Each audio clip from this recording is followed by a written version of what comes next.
Welcome to the January 26th meeting of the St. John Finance Committee. I see our committee is in attendance. Councillor Radwin, Mayor Reardon, Councillor Hickey, and Councillor Norton. Staff have certainly joined us, and so I'll call the meeting to order. And first, I'll ask for a motion for approval of the agenda. Councillor Hickey, Councillor Norton, all in favor, aye.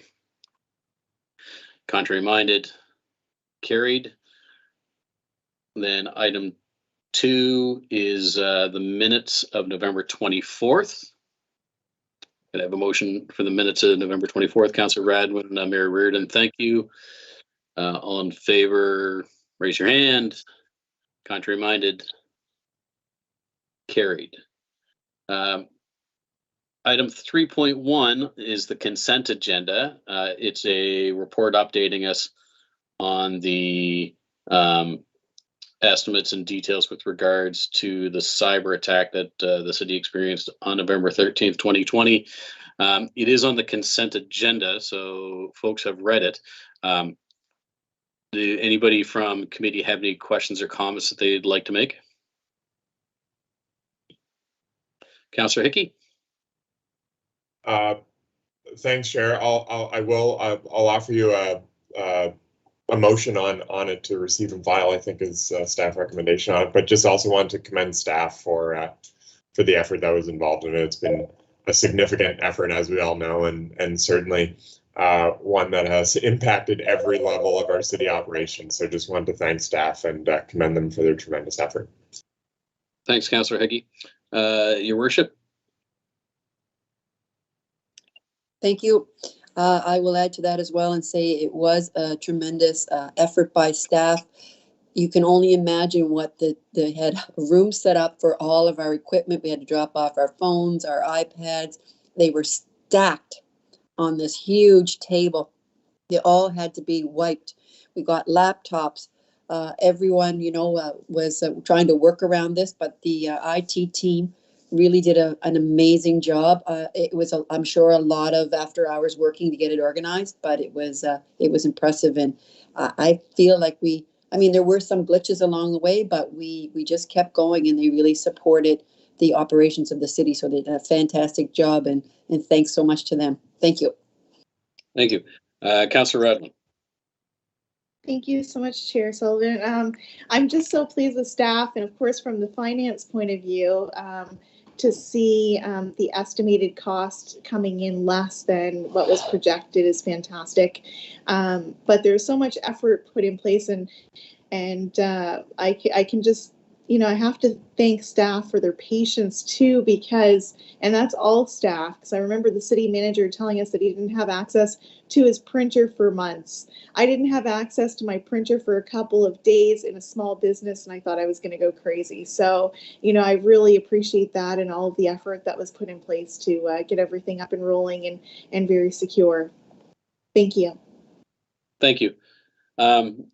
I will pile on with a couple of comments, and then we do have a couple of questions that were submitted by the media, so we will go to those questions shortly as well. I guess from my piece on the financial side of things, certainly it is very impressive that we received an estimate, 10 months ago, and really the updated estimate, which is very close to being final, is 1.5% off of that estimate from March. That really does show that our staff not only did their homework up front, but I think have worked very hard since to make sure that we stayed within that target. And we do need to recognize our staff throughout the greater organization of the city of St. John. So internally, our own IT staff and our CIO who led this reboot, as it were. But every department was affected. Transit was affected. The St. John Police Force was affected. Everybody that is involved with the city of St. John has worked very hard to continue working throughout, and not just to keep their business moving forward, but to be recovering from the cyber aspect as well. You know, it's really easy to judge your team when things are going well. If you really want to take a measure of your team, see how they're working under pressure and when things haven't been going so well. And I think our team has demonstrated great strength throughout. So certainly from my perspective and hearing from around the committee table, you know, very much thanks to staff and kudos to everybody across the organization, because I don't think there was a staff member touching the city of St. John that wasn't affected. So moving here, the questions, and I know Stephanie has them in print form, but for those who don't, I'll just run through them and hand things over to her for answers. The questions, the first question talks about the projected cost at about $3.1 million now compared to the estimate being about $3.27 million in March, so very, very close. And the new projected cost is a little lower than the initial cost, so I'll ask for a comment on that. In March last year, it was estimated by staff that approximately 85% of the recovery costs would be covered through insurance. So comment on recovery and insurance. And where are we with regards to the rebuilding of our network as the result of the attack? And can we expect a completion date? So with those questions, I'll hand those over to our CIO, Stephanie Rackley-Roach. Stephanie. Thank you, Chair Sullivan. So for the first question, yeah, we are very much on target to what we projected back in March of 2021, just within 1.5%, and it is a little bit lower. And that was the ability to leverage a lot of our internal talent to do some of the work that we originally thought that maybe we'd have to contract out, and also really taking a look at what was in our maintenance and licensing agreements and being able to leverage the vendor. And we're pretty excited that, you know, when I was doing the math, that we came out to where we were, and very proud of the team. In terms of the estimated cost recovery from insurance, still projecting 85%.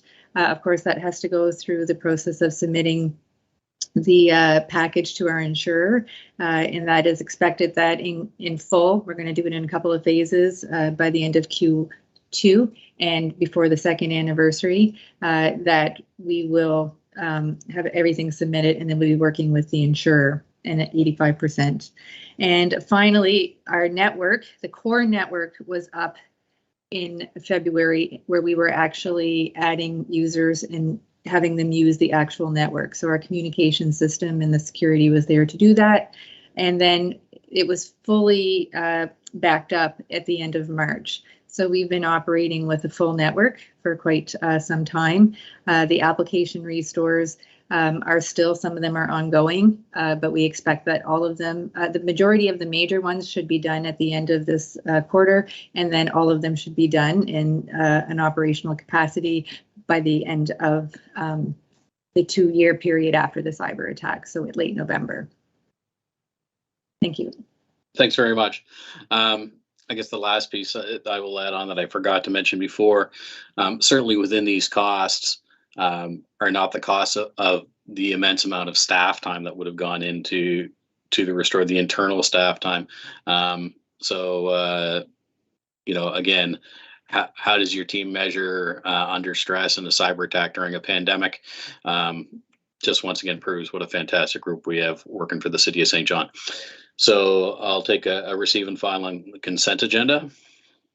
Councillor Radwin, Councillor Norton, all in favor, raise your hand. Contrary minded, carried.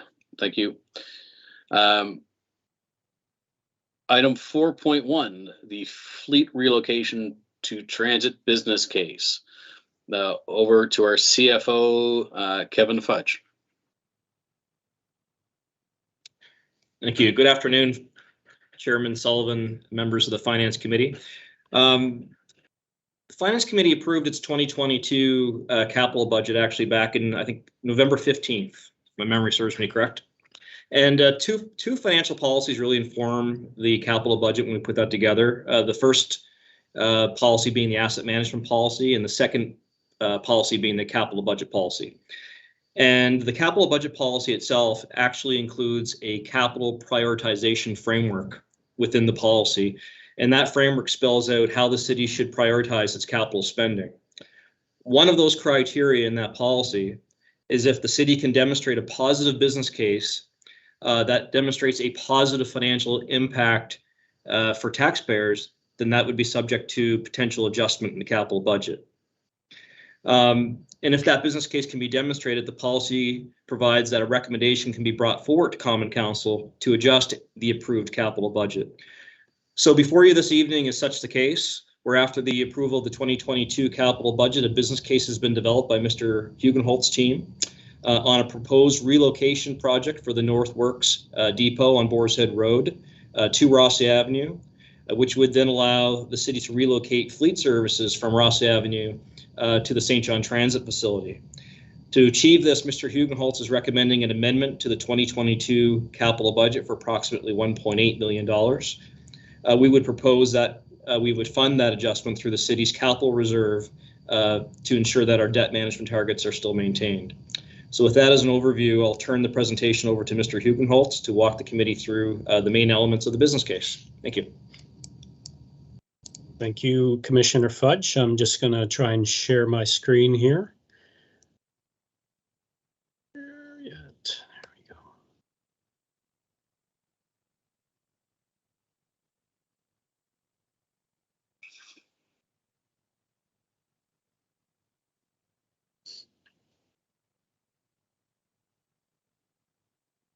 Okay, can everybody see that?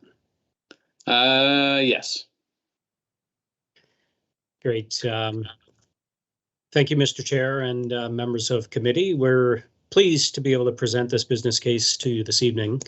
It has been a long go of things. We initially started to work on this concept back in around 2016. Now, there's been a tremendous amount of staff work that's happened during the interim, and we had our sustainability efforts, the pandemic, the cyber attack. So it's certainly taken a lot of time for us to get to this point. But we did take the time to do this properly and to do a lot of work on the business case and all of the various elements of this plan. So I do, before I jump into it any further, I do want to recognize some key staff that have worked very hard on this file. From my team, certainly Ian Fogan has offered some tremendous leadership on this file. Kevin Lockery has done a lot of work on this as well. You would have seen Kevin many times before. John Mascarenas, who's one of our ops managers, worked on this file. And we did have a lot of key support from the finance team, as well as real estate and facilities. I mentioned John Mascarenas. I just want to maybe highlight, he's probably a new name for you.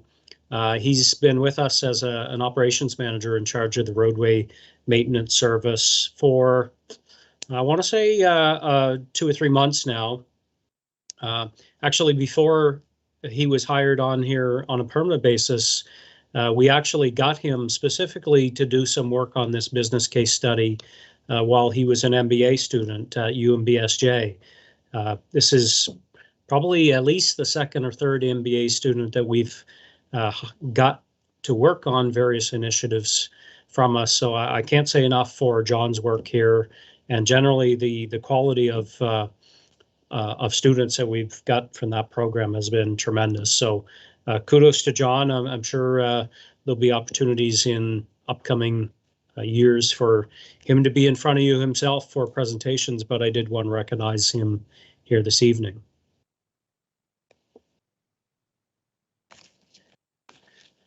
So before we get into specifics, I guess I thought it might be helpful to just talk about the 3 facilities that factor into this business plan. Just to provide some context, the North Depot currently houses our pedestrian and traffic services team, and it also houses the paint booth and body shop for our fleet services team. The building was developed probably around 1977 or so it's not new and is in fairly rough shape at the present time. The Rossi Avenue facility that we're going to be talking about is not the office building here at 175 Rossi Avenue, but it's what people refer to as the barns, the older building in the back. So that was built probably in around the 50s and actually used to house horses. It's been repurposed over the years and currently hosts part of our roadway maintenance service. And it does host as well the fleet services team that provides support to all the city's fleet and equipment. The transit facility, of course, is much newer, built in around 2009, much more modern, much more energy efficient, but it is currently underutilized. So on the screen here, you'll see the objectives that these are essentially were our objectives as we went into this initiative. So we wanted to monetize an existing asset, the land that we have for the North Depot. Good development opportunity there. Milledgeville is a very attractive place for development, and it is one of our growth areas identified in Plan SJ. We wanted to sort of get all our expertise under one roof to the extent possible. And that's going to happen in two regards. The pedestrian and traffic services team relocating to Rossi Avenue. We already have a lot of work services that work out of there. We have some of our management team housed out of here. So it's very good to get people under the same umbrella. We're also relocating the fleet team to the transit building where they have their own fleet team working there. So that would put a lot of that expertise under the same roof. Again, a lot of synergies, much easier to supervise the operation and to look for those synergies when they're under one roof. I mentioned the building here at Rossi Avenue. It is quite old. It's 1950s. You walk through it. It's been repurposed to serve as a fleet maintenance facility, but it's far from ideal. There's a lot of challenges that we have currently with it. The working conditions at Fleet are much better. It's a much more cleaner, new, modern facility, and there's some great opportunities there to co-locate under the same roof. We do have a financial plan that's been developed, so we're going to talk about that. The backbone of that is built on cost avoidance of future capital at the North Depot, as well as some revenue opportunities from the sale and redevelopment of that property. So we work very closely with the real estate team to estimate the development potential for those lands that we're going to vacate at the North Depot. So we did use conservative assumptions all the way along, but we're essentially we're projecting that within a 5-year period, we could sell all those properties and they could be subsequently redeveloped to residential. We're assuming they could provide up to 95 units total on the space that's remaining. So I guess in working with a real estate team, they did give a range of options in terms of the outcomes for this redevelopment, in terms of the number of units, the door price on each, and the subsequent tax revenues, as well as initial proceeds from the sale. So we rolled with conservative numbers all the way along. And essentially a lot of those numbers were developed before the recent spike that we've seen in land values and real estate values throughout the city. We have done some soils testing on the site, so that did show some challenges with bedrock profile, with some areas of unconsolidated fill, potentially contaminated soils. So when we talk about the development potential, that takes all of those items into account. So I mentioned as well, we're able to avoid some life cycle costs associated with the North Depot in particular on the building, but also in terms of how we use that property.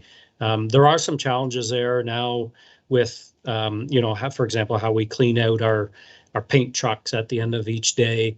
We are going to be looking at, when that moves to Rossi Avenue, to put in a new system in place there to address those environmental concerns.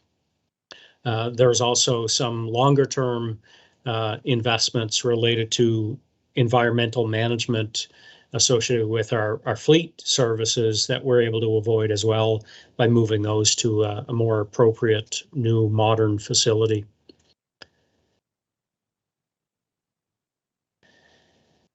So I'm going to jump into the numbers in a second, but there are a number of benefits apart from financial that I want to capture. So the financial piece, again, there's new tax revenue. We save some money on the tax bill for those facilities.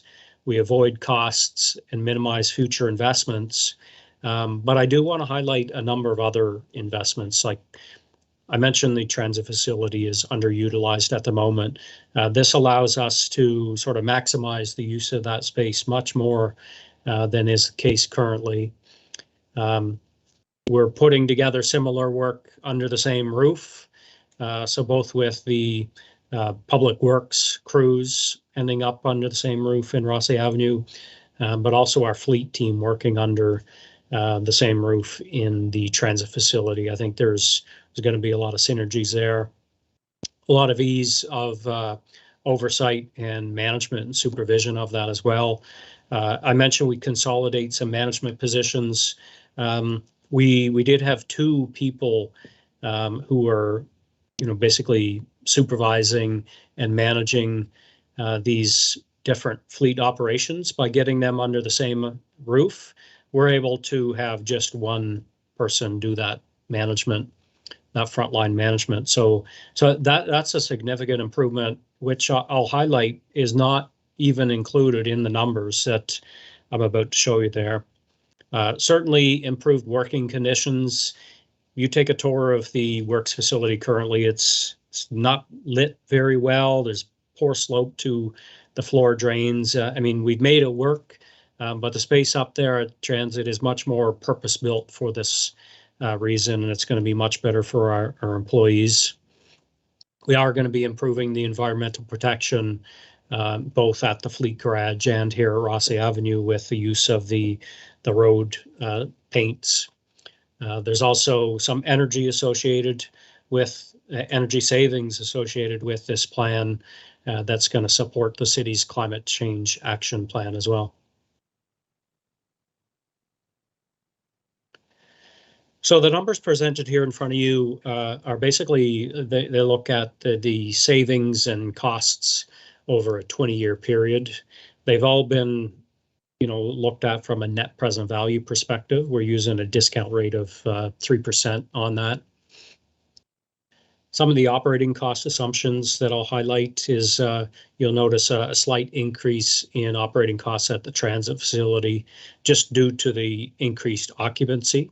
That is going to generate some additional operating costs there. Conversely, there's a decrease at the operating costs for Rossi Avenue due to the change in use. So essentially, a lot of the space that we have currently, which is heated fully for our fleet usage, part of that is going to get converted to passive storage for some of our seasonal equipment. So the demand in terms of heating and climate control there and ventilation is a lot reduced. So you'll see some reductions in operating costs there. Capital cost avoidance is a significant part of this business case. We're essentially going to avoid all of the investments at the North Depot on a go-forward basis. So our fleet, or rather our facilities management team, does have some, facility condition assessments for the North Depot that projected out all of the capital costs that we were going to incur over that 20-year lifespan. We use those costs, but not all of the costs. We essentially went almost line by line with our facilities team to determine what's the reality of what we would actually spend during that period of time. We included just the must-haves in there, the nice to have expenditures were not included. So again, trying to make this business case as conservative as possible.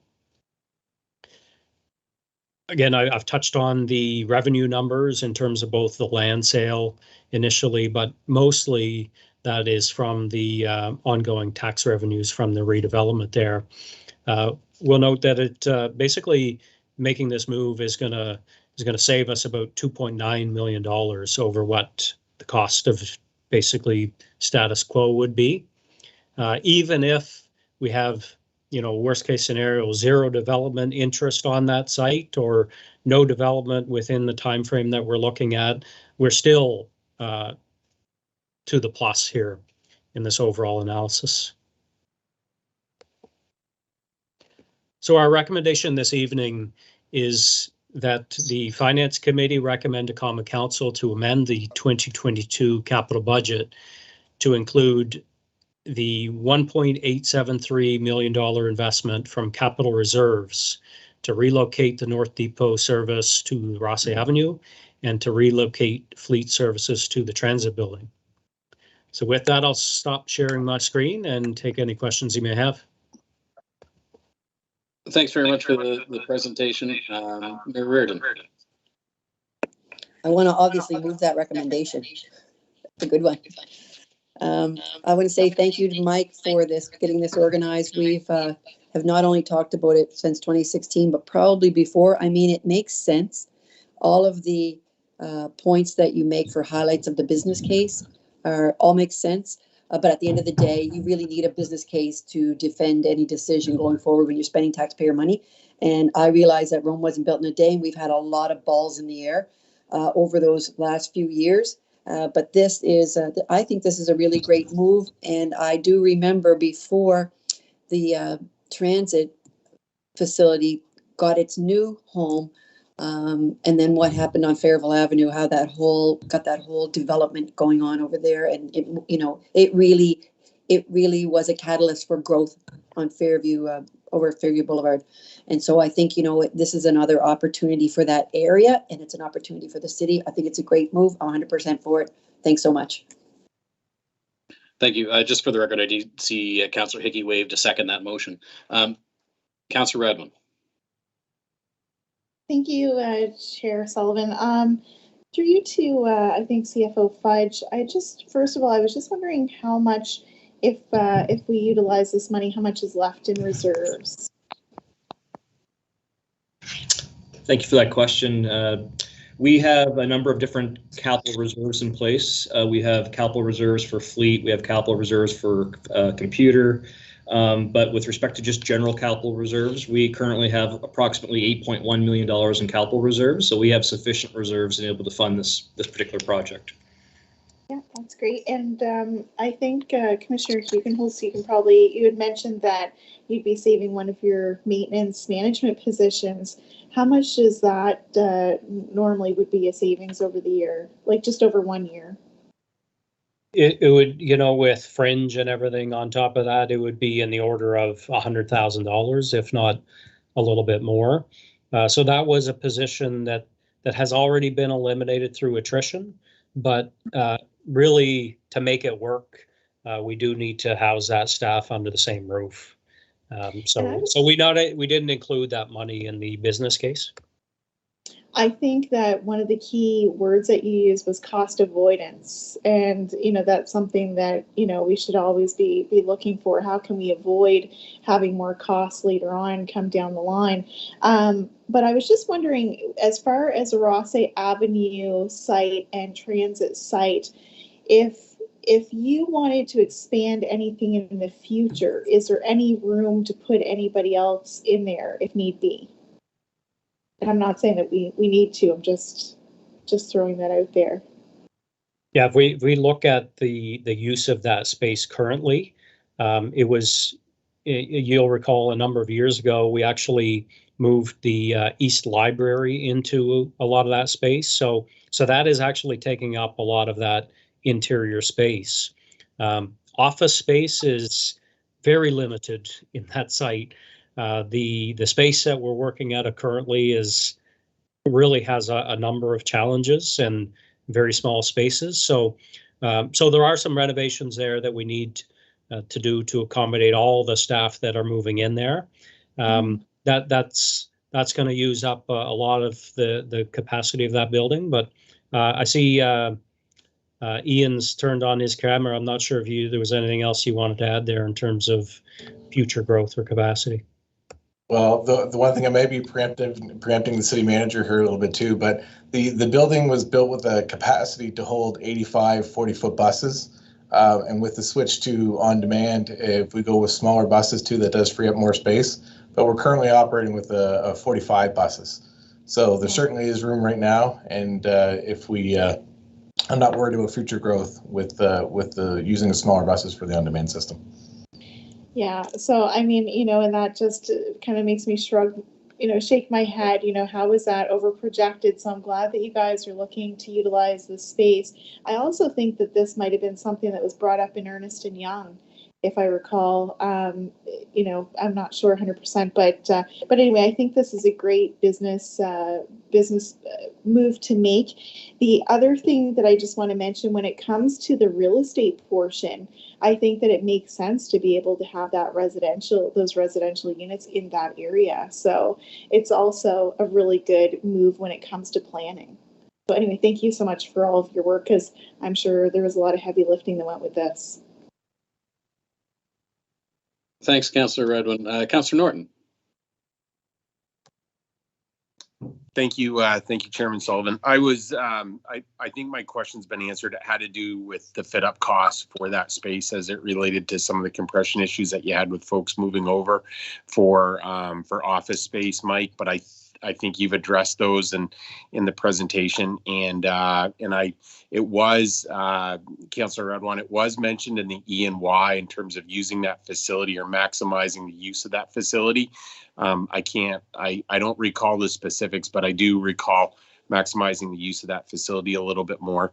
The only other thing I would mention, Mike, very supportive of this, and I remember 5 years ago it was a bus tour. We were going through there on one of our annual, I think it was the orientation transit or annual city tour for the new incoming council, last council, and going through there. And this was a bit of conversation as it related to maximizing the use and some efficiency improvement as it related to that large facility. So it's good. Happy to support it, and glad that there's still money in reserves to keep us moving in the right direction. So thanks for the presentation.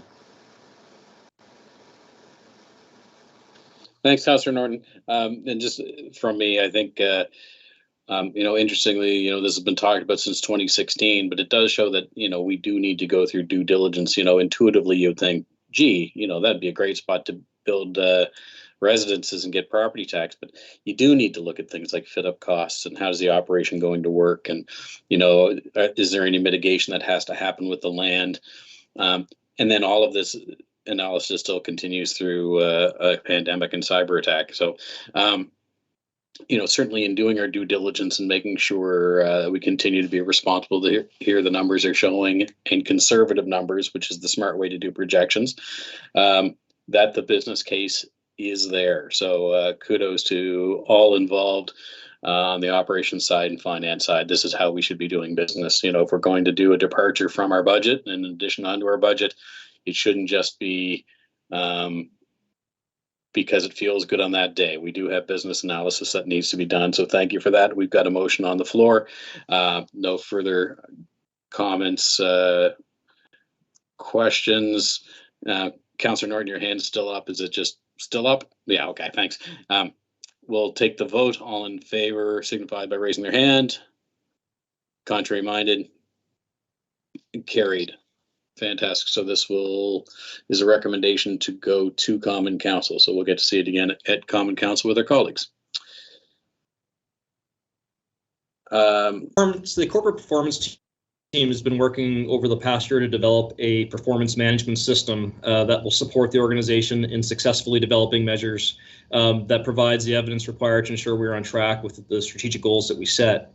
The approach will support the city in fully embedding performance management in how we deliver our services, And full implementation of this approach must be thoughtful, and it will take time to make this a culture shift, which is what we're aiming to do.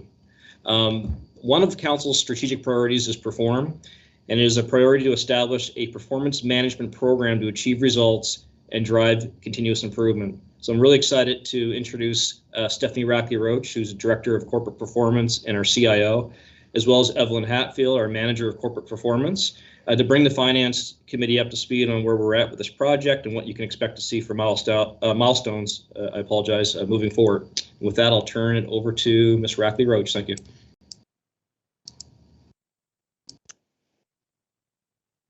Good evening, Chair Sullivan and members of the committee. Just checking that you are able to see the presentation. We do. Great, thank you.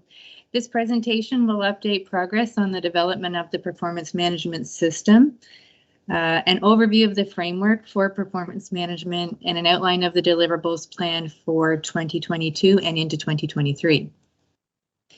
Development of the performance management framework, tools, and planned deliverables is based on the direction provided through Council's priorities and the City Manager's initiative plan for 2022. Performance management focuses on the continuous evaluation of results through measurement to identify trends and how a process is working and make adjustments to achieve defined results. This approach aligns with the recommendations related to performance management and continuous improvement that Ernst & Young highlighted throughout the operational review. Managing performance is rooted in alignment with strategy. Performance measurement is a deliberate approach to meaningfully quantify the results that matter, to reach our goals sooner and with less effort. To make our organizations healthier and able to perform better, key performance indicators, or KPIs, are useful only when they monitor the journey to better health, not just the destination. In the past, organizations have brainstormed KPIs and rushed to dashboards to communicate how we did. This approach limits our ability to really dig into the data at the service and process level to make adjustments in a timely manner to achieve defined outcomes. Basically, it's already done. You can't go back and change it. So how do you measure as you go along to make sure you're on track? Good performance measurement is what builds a performance culture, where people are fully engaged in their contribution to the organization's direction and success. The system that will be implemented supports both internal management of processes to achieve planned results and ensuring we demonstrate accountability for public investment. Managing for results is the framework that we will be implementing. It is a future-oriented process that emphasizes the deployment of resources to achieve meaningful results. These results are aligned with strategy. The PUMP methodology is the tool that we will use to create meaningful measures that align to our strategy. With the work that was completed in the fall of 2021 on Council's priorities, initial measures will be created to ensure we define the results and achieve those goals. PUMP stands for Performance Management Process. The U is the U in that process. It is an accepted practice for performance management that is widely used in over 90 countries and 900 organizations. In developing the framework and tools, the corporate performance team has been networking with our colleagues at the other two levels of government who are using this methodology in conjunction with lean practices. Evelyn will now provide a high-level overview of the PUMP methodology. Thank you, Stephanie, and good evening, Chair Sullivan and committee members. As a quick overview, PUMP is an approvable and deliberate process that doesn't rely on brainstorming, makes it easier to communicate your strategy, and provides evidence you can rely on for decision making. Here are some of the things that PUMP seeks to achieve. Make your strategy measurable and easier to communicate using simple language. Select and design performance measures that are far more meaningful than brainstorming or benchmarking can produce. It is very deliberate. Get buy-in from staff and stakeholders who will own performance measurement and the improvement. Bring your measures to life in a consistent way using the right data and applying rigor. Design insightful and actionable reports and dashboards that focus discussion on improvement. Clearly see the real signals from your measures about whether performance is improving or not. And you need to be able to rely on that data. Convincingly hit your performance targets and make measurement about transformation. not about assigning blame to achieve the desired results. All of this leads to a high-performance culture. This slide represents the blueprint of the methodology, 8 steps that build on one another to create a performance management process that is collaborative, rigorous, practical, and engaging. You will see here that we've outlined steps 6 to 8 in red. This is to highlight that these steps represent the performance management and the continuous improvement in the methodology, answering the questions: what is our performance? Why is it happening? And what are we going to do about it?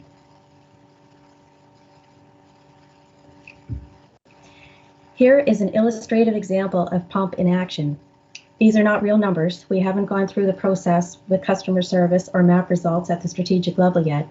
This is just an example with a familiar topic and what it might look like going through the full methodology. The example is illustrated on what is called a results map. Mapping measurable results starts with a measures team, translating their goals and objectives into measurable performance results, moving from action to results, and links and aligns them to the organizational strategy. Here you can see in the pink bubble, Council's priority of enhancing customer service is translated to citizens receive service. Here the mission is translated into citizen satisfaction. The green bubble is still at the strategic level. The department goal, represented in blue, is timely feedback on request. The critical activity result, represented in the orange bubble, is that departments follow up on delays. Measures are developed for the results. Measures may be identified or defined for internal or external reporting. Once the measures produce evidence, we can move into continuous improvement. Again, those questions: what is the evidence telling us about performance? Why is the performance happening? And what can we do about it? This was just a quick illustration, but as we report back on deliverables for finance, we can provide a deeper dive into the steps. I'll turn the presentation back over to Stephanie to discuss implementation.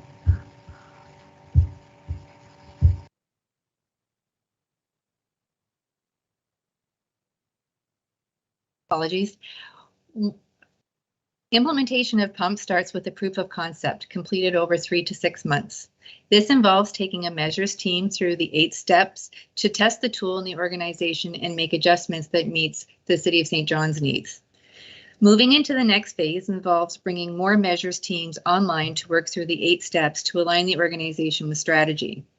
After the first year or two of developing quality measures and analyzing data to make improvements in performance, PUMP is fully integrated into planning, reporting, and managing. Over time, changing the culture from simply communicating what we did to using evidence or data that our processes are working, and when they're not, what do we do to improve them? This is the ideal timeline. The corporate performance team has developed a work plan to expedite the delivery of meaningful measures and reporting tools by engaging some external support. This would be people who have been practicing this methodology and actually trains in it. But a lot of work has been completed to start the development of those measures and reporting tools. And this includes documenting the framework that we presented and using the PUMP methodology. This also includes practical training for the core corporate performance team. Approving council's priorities was key to ensuring meaningful measures could be created that relate to strategy. Engaging a third-party consultant for additional support and coaching as required. And establishing the finance as the first team, measures team, to complete the proof of concept. And to date, the team has already completed the introductory session and step 1 of the PUMP blueprint that Evelyn presented. They are scheduled to complete step 2 tomorrow. The corporate performance team understands performance management is a high priority on the city manager's initiative plan and is striving to deliver the following in 2022. A results map of council's priorities at the executive team level to translate the strategy to the organization to create measures and provide the basis for external communication. So those would be your internal and external dashboards. Measures for all of Council's priority objectives from the lessons that we've learned and the proof of concept in moving other measures teams through the process. We will have an external dashboard to communicate with the public, as well as internal dashboard for the senior leadership team and service teams to actually manage performance. And we will document the process, or all the tools that we have and all of the responsibilities to support the organization adapting to this approach to measurement and continuous improvement to fully embed a culture of performance management. The team will continue on with improving the processes that we've developed and in developing more internal corporate measures in 2023. That concludes the update, and we'd be happy to take any questions. Thank you very much, Stephanie. John, I see your hand up. Would you like to add a little bit before I go to questions from the committee? If I may, Mr. Chair, and to members of committee, I know I sound a bit like a broken record when I make this point, but every time we have introduced the importance of this particular initiative and this particular performance management system, I need to make the point because I don't want anybody to have an inaccurate perception. It is not as if the City of St. John and its entire team are not doing performance measurement now. We are. Every department is collecting all sorts of data that they use to drive their analysis and their recommendations to council.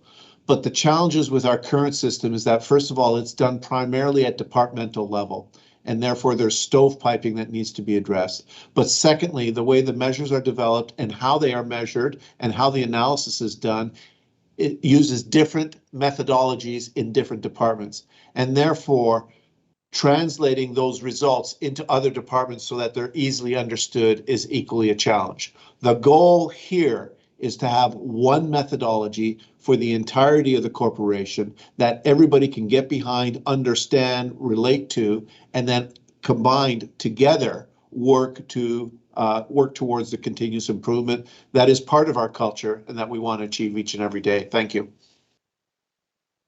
Thank you, Mr. City Manager. Mayor Reardon, over to you.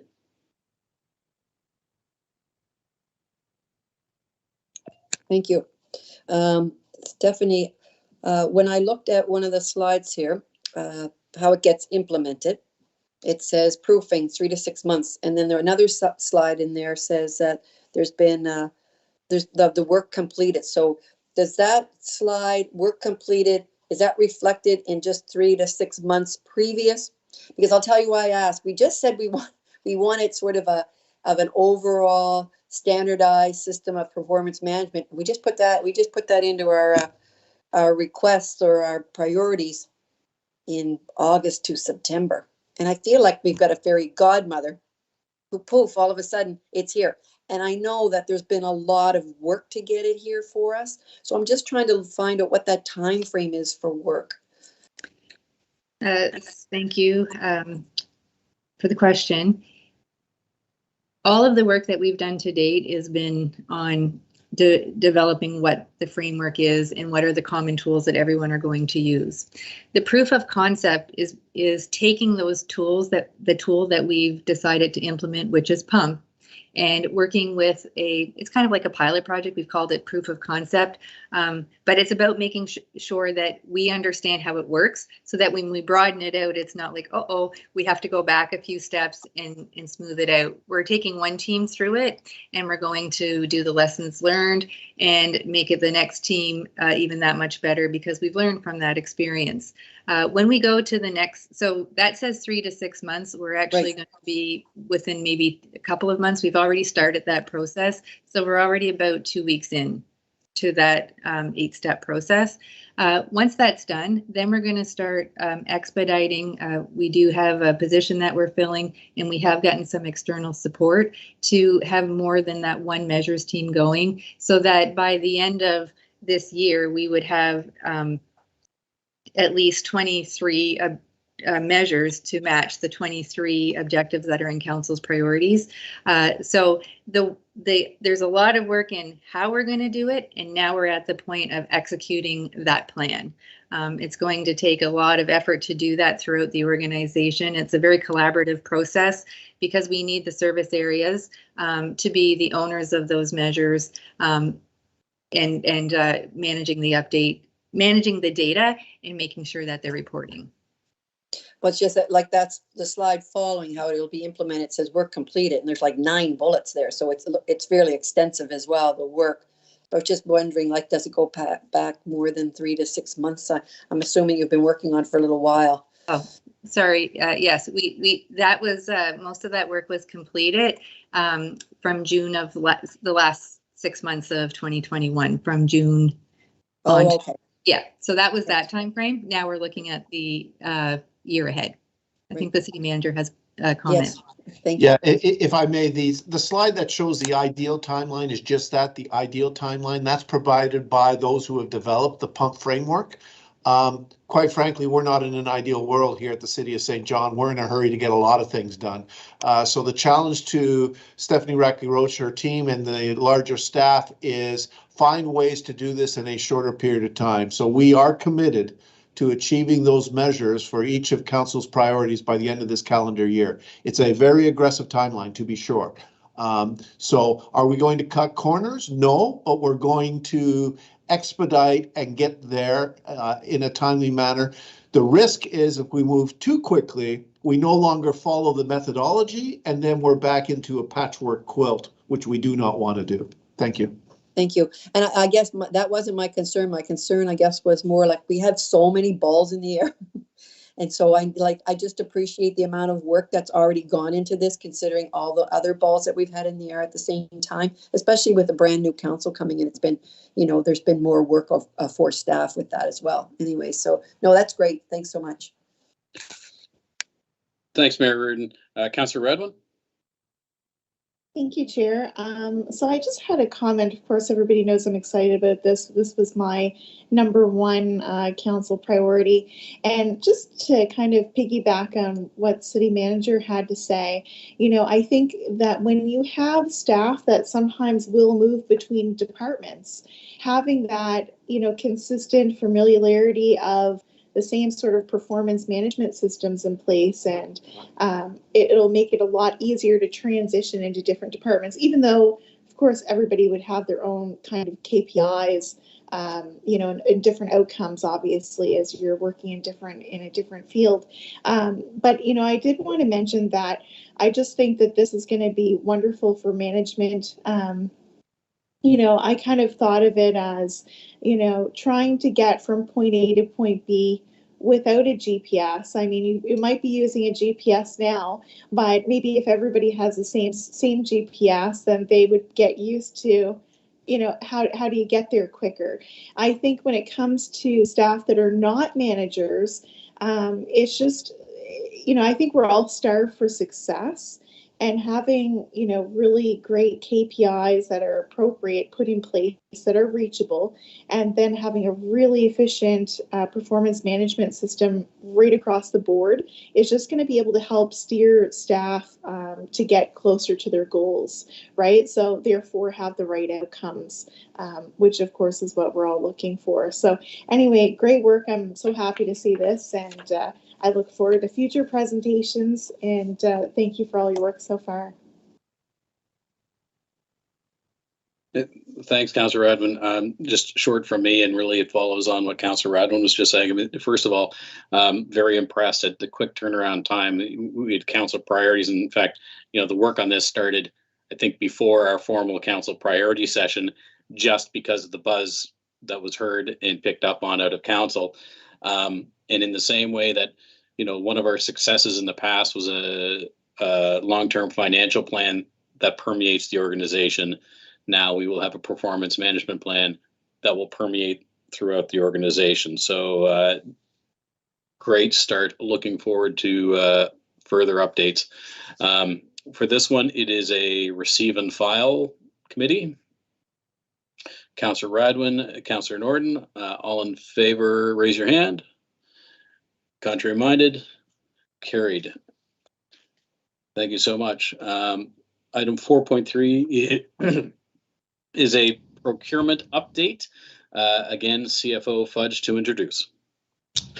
Thank you, Chairman Sullivan. It's a fun evening for us because just like the last item, the three items on this agenda are all related to 2022 work plan and priorities for council. So much like the performance management system, this next item is also a priority for 2022, and it's a procurement policy.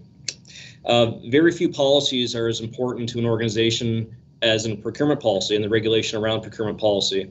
It's fundamental to ensure that the goods and services we acquire are as a result of a transparent, fair, unbiased, consistent, timely, and cost-effective decision-making process, which also applies a risk management lens. It regulates authority levels, authority limits, and the internal controls over various forms of procurement, such as tendering, requests for proposals, or in some cases, when it's appropriate, sole source. Modernizing our policy, our procurement policy, is a priority of the city manager. As I said, reflected in the work plan. It's also an area of focus in the Ernst & Young operational audit, and those recommendations will be of valuable input for our team. So even just to give the Finance Committee, I guess, a numerical context, even if you ignore capital spending, the city's addressable operating spend when it comes to procurement for the city, agency, boards, and commissions, and this is in the Ernst & Young report, is upward to $70 million, approximately $70 million per year. So given the importance of this policy, the project will be co-sponsored not only by myself and the Finance Department as your Chief Financial Officer, but also by Melanie Tompkins as our General Counsel. So with that, I am very pleased to introduce Jody Forgy, our Senior Finance Manager, who's going to provide the committee some background context on the modernization of our policy and the path forward, as well as introduction of our full project team and the path forward with respect to the milestones we expect to achieve. With that, over to you, Jody. Thank you. All right, thank you, CFO Fudge. Just going to get my slides up. Okay, so I was thrilled to be able to be part of procurement. It's a very exciting area within the organization, so I'm excited to present this tonight. So good evening, Chairman Sullivan and members of Finance Committee. For tonight, we will briefly go through the background of the project, who our team is, the legal requirements, the recommendations that came out of the operational audit, some of the policy updates being considered, and some areas that we will be performing further research. And at this point, we are providing an introduction, and as the project progresses, we will continue to provide updates to the Finance Committee, and I'm hoping to pass the baton to let others present as well on this. So to give you some background, the procurement policy is included on the City Manager's work plan, and it's due by the end of the current calendar year. The policy was created in 2011, and there has not been significant changes since this time. There are many topics of interest, and many of which have been brought up by this council, and we have heard you and are looking to address them. We were provided with observations and recommendations from the operational audit performed by the third party, and as an internal auditor, it is prudent we acknowledge, investigate, and proceed where appropriate on these recommendations. For this project, as Kevin mentioned, we have a team comprised of the finance and legal departments. So we have our co-sponsor, Kevin Fudge, the CFO. I will be the co-lead on the finance side. And then we also have our subject matter expert, the manager of procurement, Chris Roberts, who's actually on this committee meeting tonight. And I want to take a moment to acknowledge the work of our procurement team. Chris and his team is located down at Rossay Avenue. There's 3 team members in addition to Mr. Roberts, all of which focus their time on ensuring we are following our procurement policy, and they do the procurement for our organization centrally. So within our legal, our co-sponsor is Melanie and her co-lead is Orlando. So Ms. Tompkins provides the knowledge and needed legal expertise to navigate the regulations and laws that impact government procurement to assist us in finding the right policy that is in accordance with our responsibilities. And Melanie was involved in creating the initial policy, and her team will provide a wealth of knowledge to enhance the policy, and they will hold the pen. Government procurement and the regulations set a different tone than if we were in the private sector.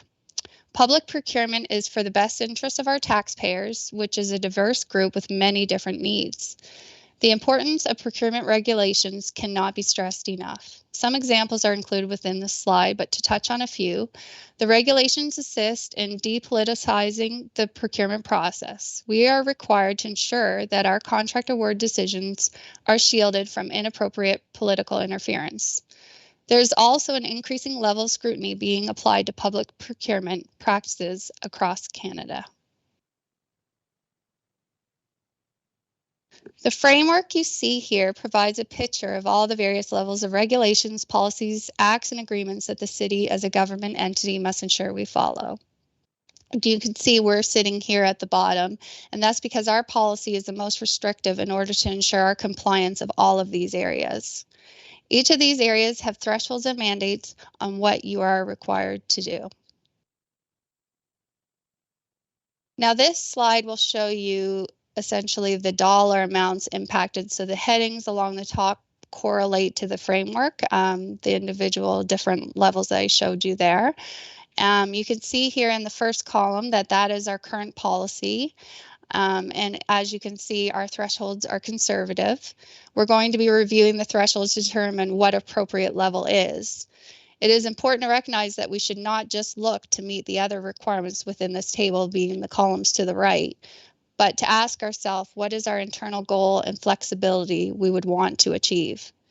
In addition, we will want to ensure that the change in thresholds does not create a risk exposure and that we still have appropriate controls in place. Exemptions in the Procurement Act. So within the Act, there are licensed professionals which we can be sole sourced up to the threshold of CETA.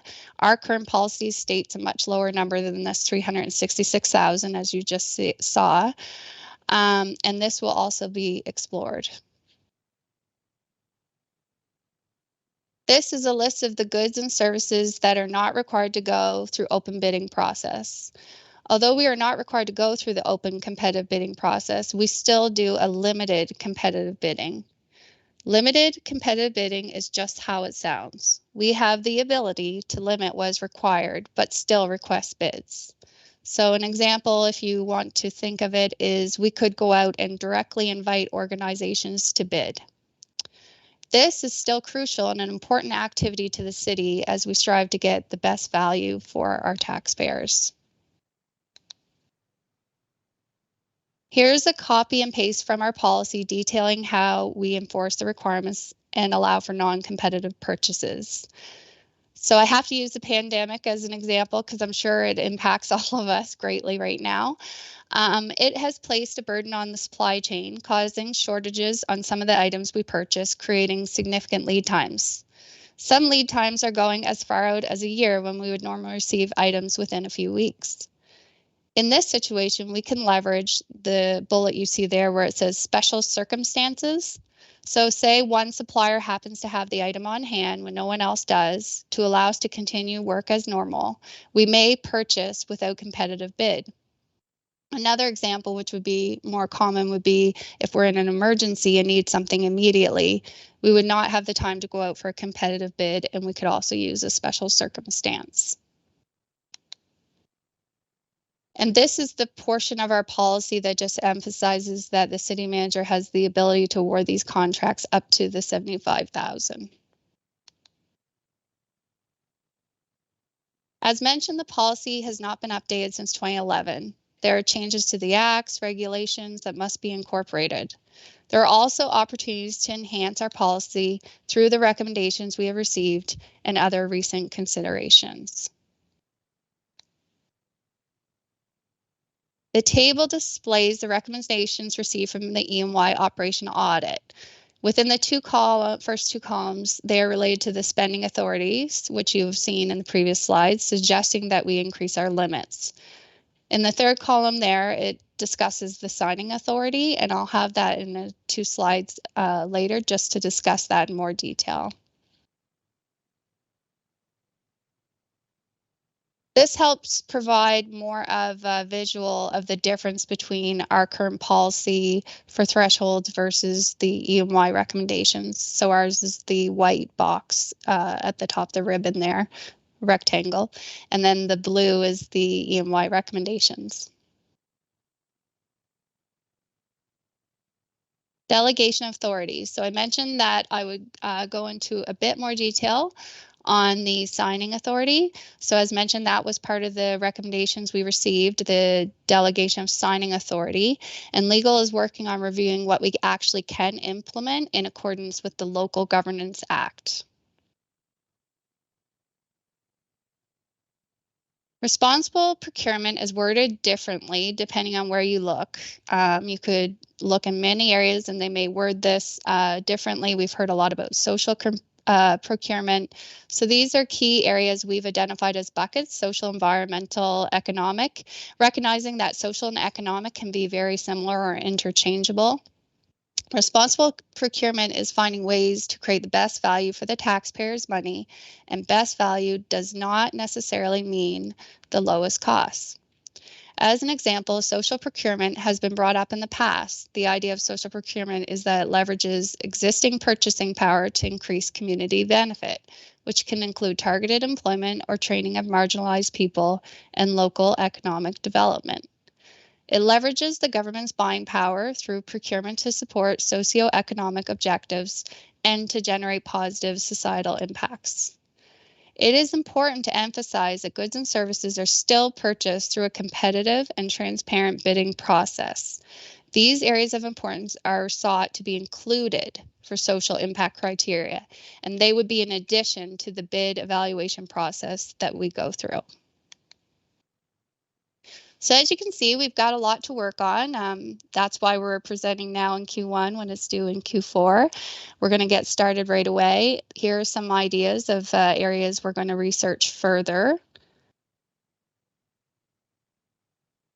And then now that we're near the end of the presentation, we thought at this point we would provide you with some examples of cities where social procurement is implemented in Atlantic Canada. This first example is Halifax, and it should be noted that on this first portion, this slide, it discusses the best value. So we already include best value here at the City of St. John, but what it does include within here is it allows the valuation of social value to be scored. So that would be within that first bullet there where it talks about social value. And then Halifax has listed how they achieve social value, and they have criteria in their bid documents that they score on. On the right side, they have determined key considerations to determine if it provides them with social value. Now, if we switch to Moncton, they have to qualify as a diverse vendor, so they would have a list. Then you'll see here in this slide, they have various goals that they wish to achieve. So Moncton does not have an evaluation criteria. They use these goals to assess. So even just looking at our neighboring city, Moncton, and then to Halifax, you can see that they have identified the process and included social procurement very differently. For us, we will want to ensure we use an approach that is right for our city and continue to research what it means to us.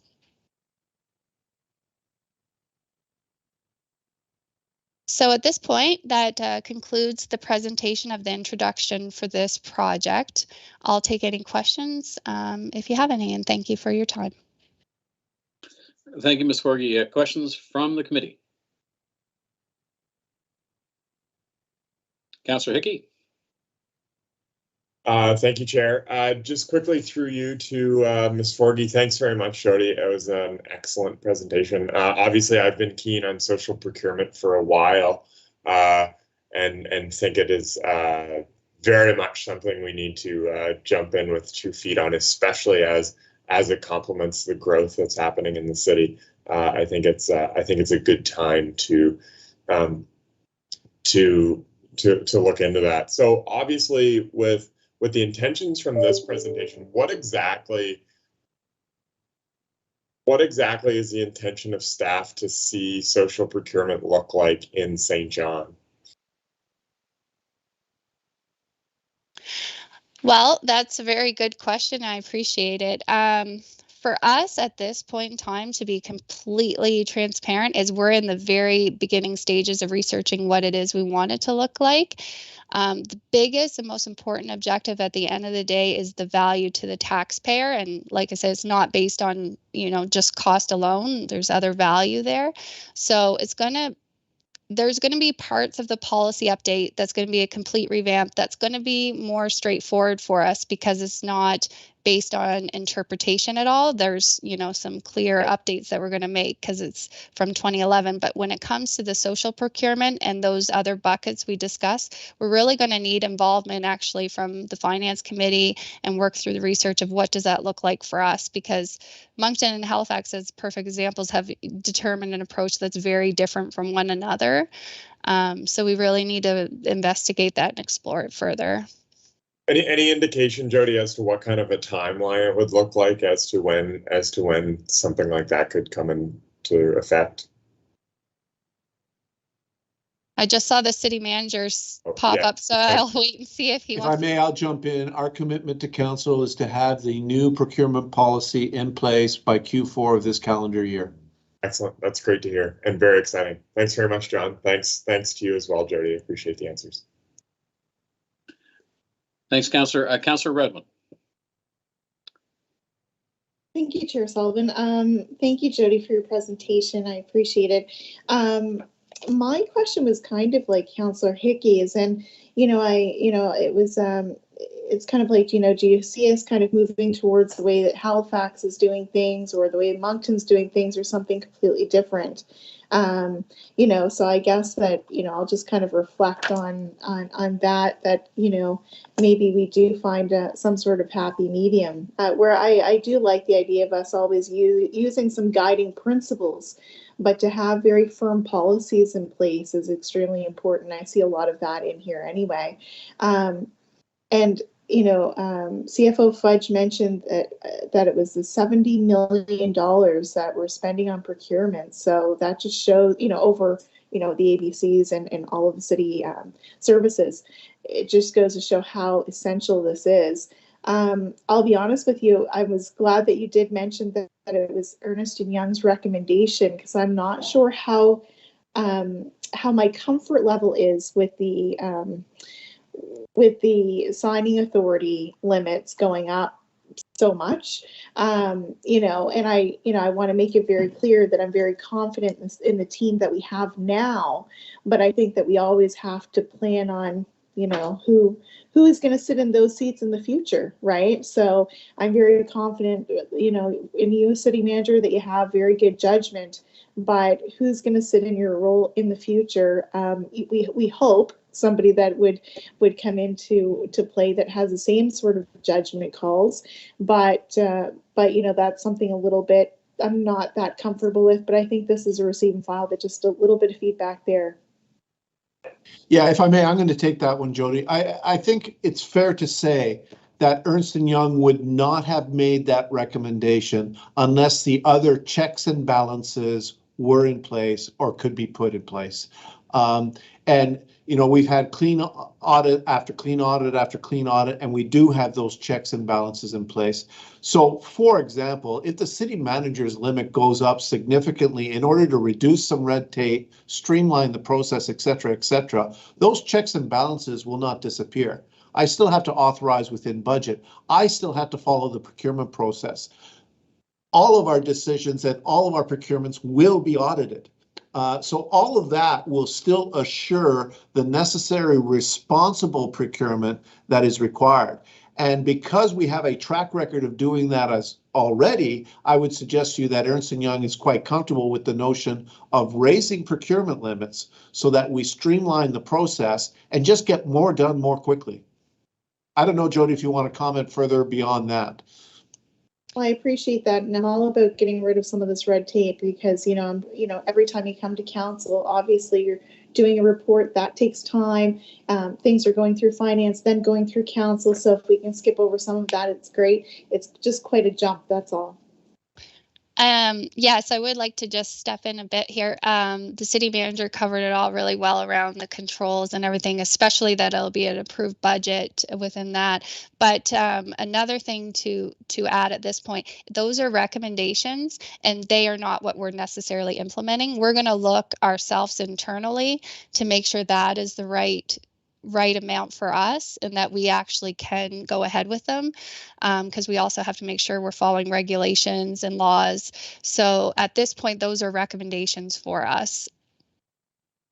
Great, thank you, Jody. Thanks, Councillor Redmond. Your worship.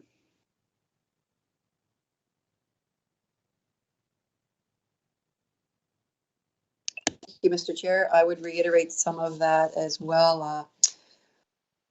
In regards to the limits, I'm happy to see that finally.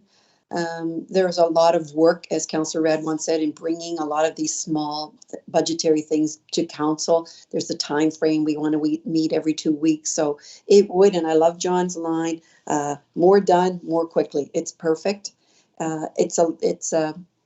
You said 2011 was when it was last updated. So it's due for its update. Good to hear that it's coming to us in Q4, and it will be very interesting to see what the interpretation of social procurement is. I can't wait for that part because it seems to be different for different cities. Well, I would like to say I will hope it's not a surprise to you by Q4. I will hope that we've kind of worked with you throughout the process to identify what that means to us. Exactly. I know it's going to be an evolution getting there, but it will be an interesting evolution as we get there. And I know from sitting on council for 9 years, some of the times when those little small things come all the time, they're fairly straightforward, they fit within. I just think to myself, like, why is that here? Why not empower staff to get that work done more quickly? So I'm really thrilled to see it. Great presentation. Thanks. Thank you, Your Worship. Councillor Norton. Thank you, Mr. Chair. Jody, great presentation, as you've heard from the balance of committee. I guess I'm just, and you may not have answers for this, but just looking forward as this comes back to council, how this gets replayed into our respective ABCs. For example, with the purchasing power that the city manager may have, how does that get translated to chiefs? To, for example, Canada Games Aquatic Center Commission managers, how does all that get relayed and replayed into there, and how does that get translated? I know in an era where we're looking for possibly more accountability with our ABCs, does that somehow play into that accountability piece where we perhaps lose some of that? Some of those controls, if you will. So it's merely food for thought and commentary. And I know that there's been lots tossed around as it relates to checks and balances, but just still a little cloudy on the checks and balances as it relates to this corporate policy getting replayed and getting adopted at those various ABCs, and how that gets interpreted at those various levels as well. That's all. No, that's okay. I see Kevin popped up, so the CFO, so I'll let him answer. No, that's a great question. Thanks for that. We certainly will be making sure that the fundamental policies that are within our policy, we'll be requesting the agency boards and commissions to also have those same type of principles. It won't be exactly 100% the same. For example, obviously, a small ABC is not going to have the same level of authority threshold that the City of St. John has with respect to the amount of spending we have. So some of that will have to be customized for a smaller agency board and commission, but certainly all the internal controls and the value propositions that are in our policies we'll be expecting agency boards and commissions to follow. Another thing I want to highlight is with respect to the recommendations of Ernst & Young and Moncton. Some cities, and Moncton is one, actually separates thresholds between operating and capital. So the $500,000 threshold that you see from Ernst & Young is actually related, when they're referencing Moncton, they're actually referencing capital spending threshold. When it comes to operating spending threshold, Moncton's actually up to $150,000. So there will be some differences between capital and operating, and we will, again, these are all just recommendations, as Jody had mentioned, and we'll be taking all this information into account to come up with what's best for the city of St. John. Thank you.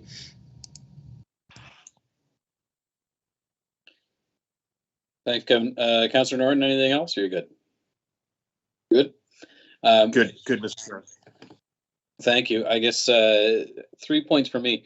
One is what I see before us is an update on operational policies with regards to spending authorities and how we have operated procurement in the past. And I think very, very important that we update those. I am just seeing all sorts of efficiencies.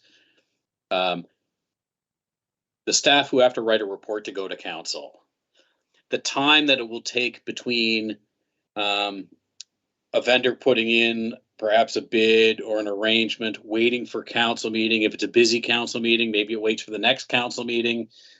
So there's timing there before we ask a question and get told by legal that we have followed all the procurement policies. And if we don't vote in favor of what's the recommendation before us, that we're out of order legally anyway. Like the mayor said that it doesn't make sense that it's in front of us, but we have worked very hard to improve and streamline and become more efficient in order to get better bang for our dollar. And I can only imagine that our suppliers would be happier with us if there was a spending limit where if it's in the budget and it's covered, we empower staff to go do it.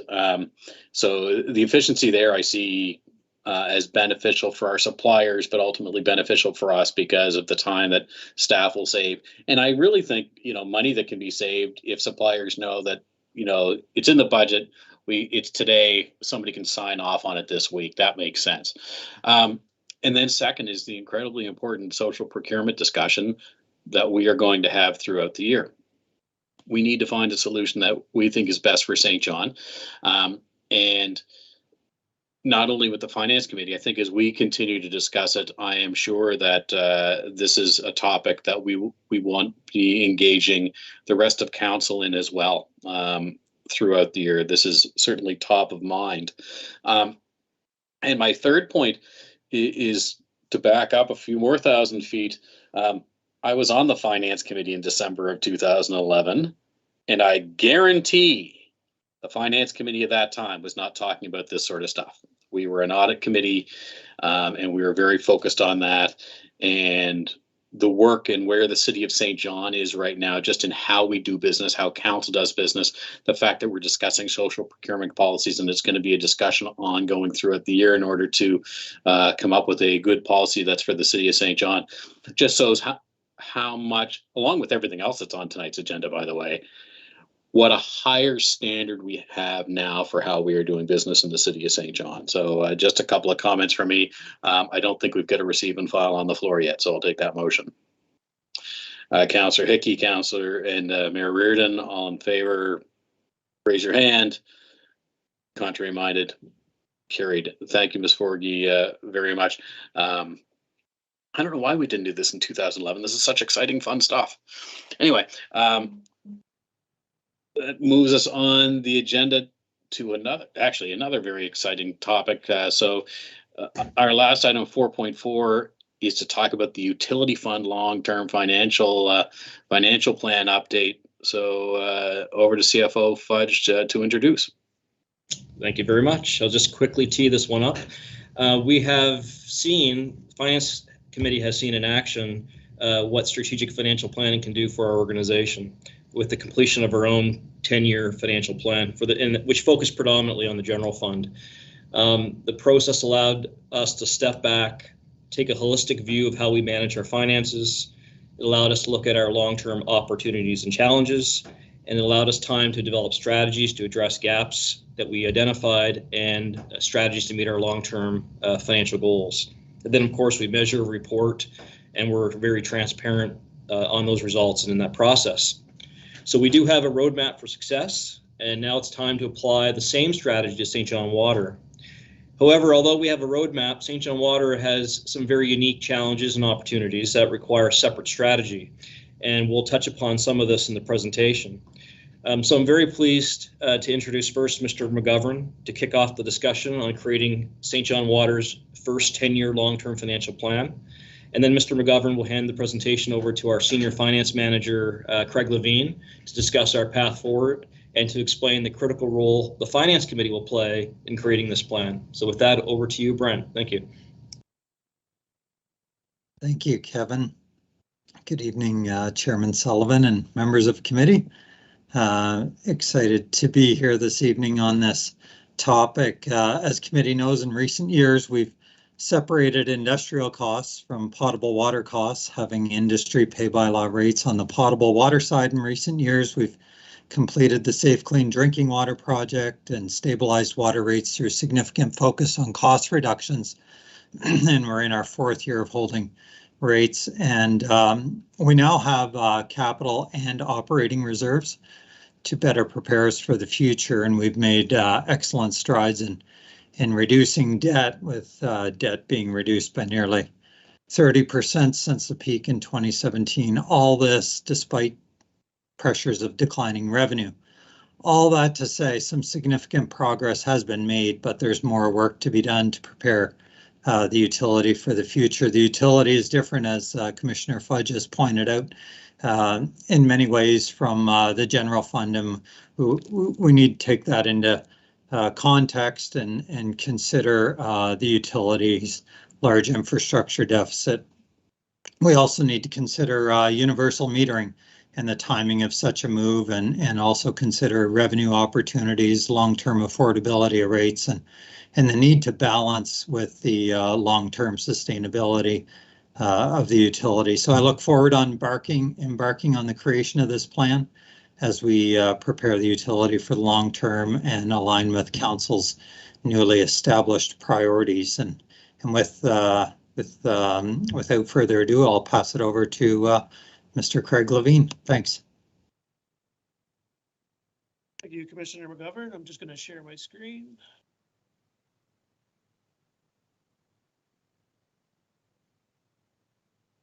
Can I see my screen?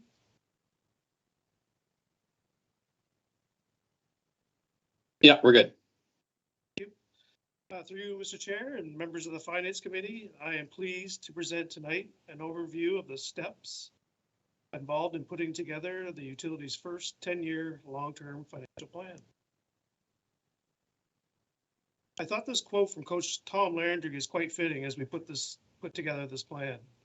It's not only about setting our goals, but really figuring out how we will achieve it, and sticking to our plan.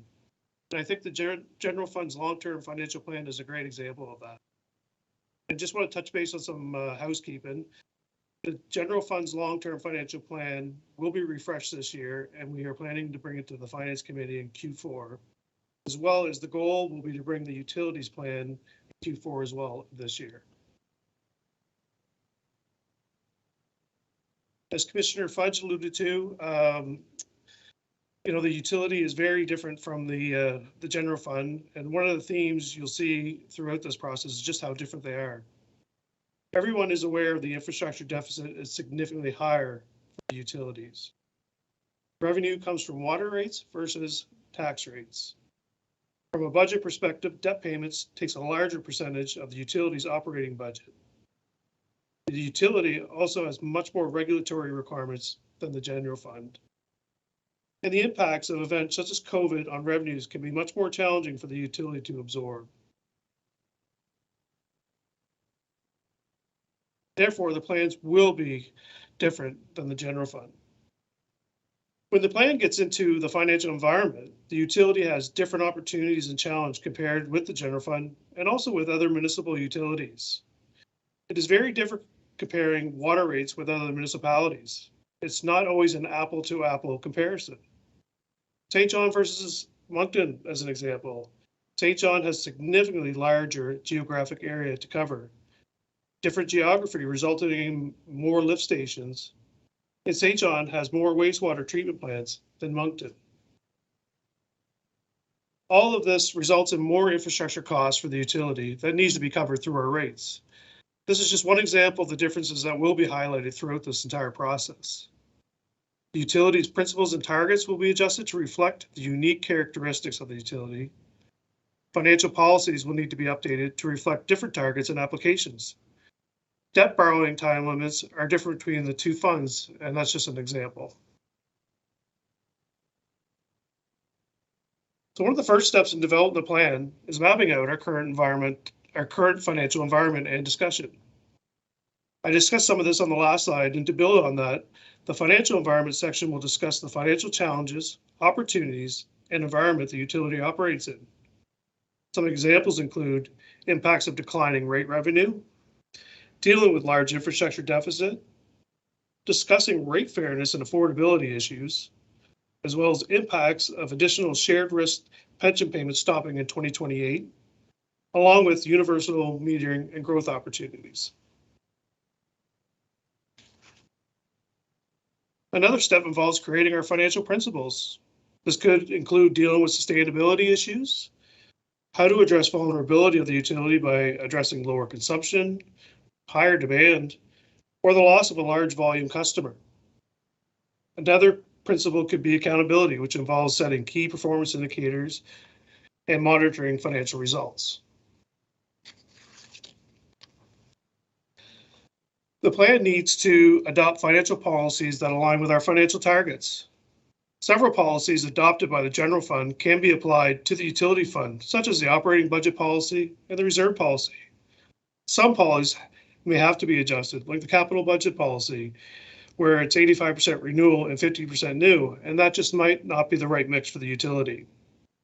Other considerations that might need to be considered is the impact of new tax base growth, which results in much higher rate revenue for the city than what the utility receives, considering the investment made by the utility can often be quite substantial. Another step is ensuring the plan aligns with our council priorities.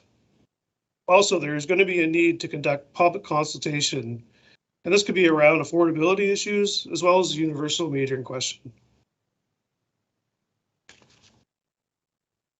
Another step is setting our financial targets that will close any gaps in the plan and ensure financial principles are being met.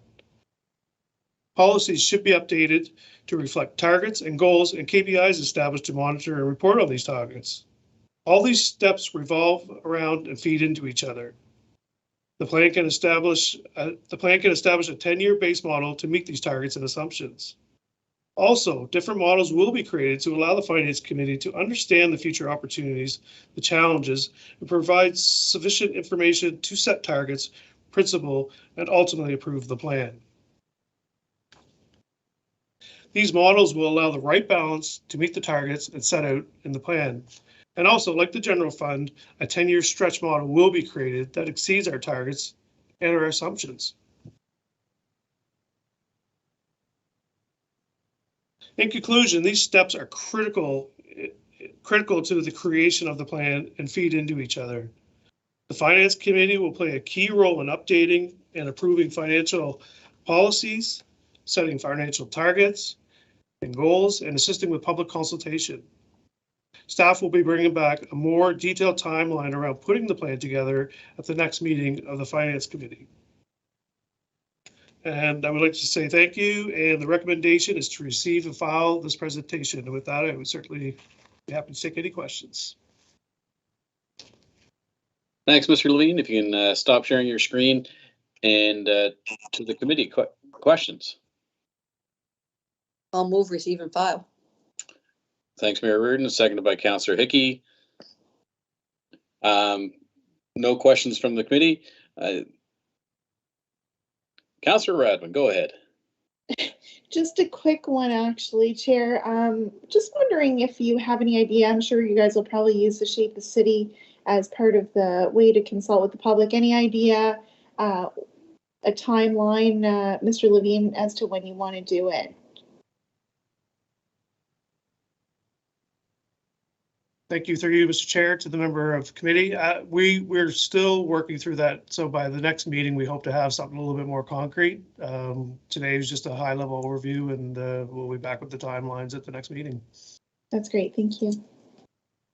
Because I think the important piece was that little dash on the first slide where it said kickoff, and this lays out, the start of this very important and exciting document. When I first saw this on the potential docket, I thought, great, we get to have conversations about rates, and we can talk about universal metering next Wednesday. And I pulled myself back and said, no, this is the plan to get there, including consultation and study. And I am so looking forward to it because they're topics that recur council meeting to council meeting. And what we really need is the long-term plan, so we can have it all together, the studies, the research, and the work that goes into it in order to lay out, as I mentioned earlier, the responsible way to move things forward. Mayor Reardon. Thank you. It has been an exciting journey with water. To see what's been happening with it over our terms, or my term even, is for the last 9 years. And I know that the last council put this on their work plan for 22. So it is nice to see it coming to fruition, and that we'll have the document by Q4. So it's very exciting time. It's some very critical conversations, as you mentioned, Mr. Chair, about the where we're going with some of this. I was looking at the vulnerability of the entity, and it's too much demand, not enough demand, loss of major customers. So it is very fluid. So we just need to be prepared for all that. It's all good. Love it. Thanks so much. Great comments. Thank you, Your Worship. Our CFO has his hand up. Mr. Fudge. Thank you. Yeah, one of the interesting things about this particular long-term financial plan is going to be, if you recall the general fund, we had, our base scenario, we had our stretch goals, and really what the purpose of financial planning is doing the modeling so we can kind of somewhat see into the crystal ball what the future holds. And what's going to be interesting about this particular process is we're not looking at a base business model. We're looking at two potential scenario business models, one under the current flat rate structure and one under a universal metering structure, and you'll see the costs and investments that are involved in each. And it'll inform the Finance Committee. It'll give a really good idea to the Finance Committee sort of where you would go depending on which path you went and ventured. I know Mr. McGovern will have lots of great information to share with the Finance Committee on each of those options, but I think that's another unique characteristic with this plan, is that we're going to actually be looking and modeling two very different business models and talking about the pros and cons of both. Thanks.